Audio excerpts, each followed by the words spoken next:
Il divorzio di Andrea ed Elena era stato così civile da sembrare finto. Divisero tutto con precisione chirurgica.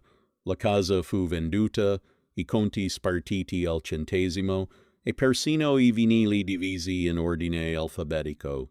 La pace durò finché non arrivò il turno di Marley, un golden retriever con gli occhi color miele e la tendenza a rubare i calzini. Marley resta con me, disse Elena. Lavoro da casa ha bisogno di stabilità. Neanche per sogno, ribatté Andrea. Io l'ho addestrato, io lo porto a correre. È il mio migliore amico. La discussione degenerò rapidamente. Volarono accuse su chi comprasse il cibo migliore o chi avesse pulito più volte il tappeto dopo i suoi incidenti da cucciolo. Marley, al centro della stanza, passava lo sguardo confuso da uno all'altro, scodinzolando nervosamente. Il giudice, stanco di vedere coppie litigare per delle sciocchezze, emise un verdetto senza precedenti: custodia condivisa. Una settimana con Andrea, una settimana con Elena. Il passaggio di consegne doveva avvenire ogni domenica alle 18 nel parco cittadino. I primi incontri sembrarono uno scambio di prigionieri della guerra fredda. Andrea arrivava con tabelle Excel sulle calorie consumate da Marley. Elena rispondeva con liste di traumi emotivi causati a suo dire dai troppi snack di Andrea. Presto, il parco divenne un palcoscenico. Per dimostrare quanto fossero felici da single, entrambi iniziarono a presentarsi con nuovi amici. Andrea arrivò con Federica, una bellissima addestratrice di levrieri. Marley, invece di fare il vago, cercò subito di rubare il guinzaglio della levriera, creando un groviglio epico che finì con Andrea per terra tra le risate dei passanti. Elena non fu da meno e si presentò con Massimo, un veterinario palestrato che teneva in braccio un minuscolo e rabbioso chihuahua.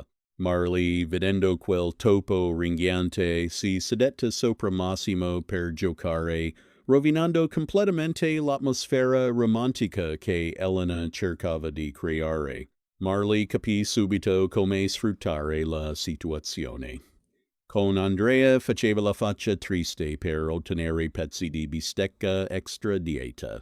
Con Elena fingeva di aver paura del buio per dormire sul letto di seta, cosa che con Andrea era severamente vietata. I momenti assurdi si moltiplicavano. Una volta Elena dimenticò il suo rossetto nella borsa del cane. Quando Andrea riprese Marley, trovò il cane con le labbra rosso fuoco e metà divano, trasformato in un'opera d'arte moderna. Un'altra volta, entrambi iscrissero Marley alla stessa mostra canina senza dirselo. Finirono sul ring a tirare il povero can da due parti opposte, finché il giudice non li cacciò per comportamento antisportivo. Tutto cambiò una domenica di pioggia. Marley stava male. Era apatico, con la febbre alta. Invece di litigare, per la prima volta in 2 anni, Andrea ed Elena corsero insieme nella stessa auto verso la clinica d'urgenza. Mentre aspettavano nella sala d'attesa, circondati dal freddo odore di disinfettante, iniziarono a parlare davvero, non di avvocati o di orari, ma di quando Marley era un cucciolo che masticava i mobili.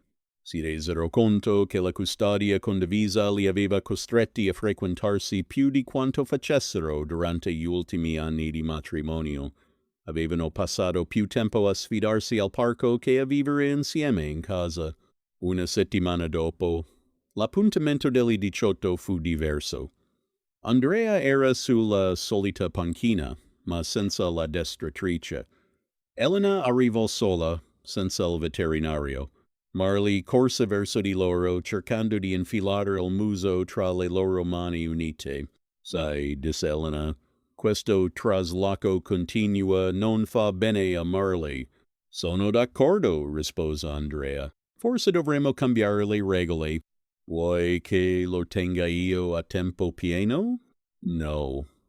Pensavo che potremmo provare a fare le passeggiate tutti e tre, come una volta, ma con meno urla e più pazienza.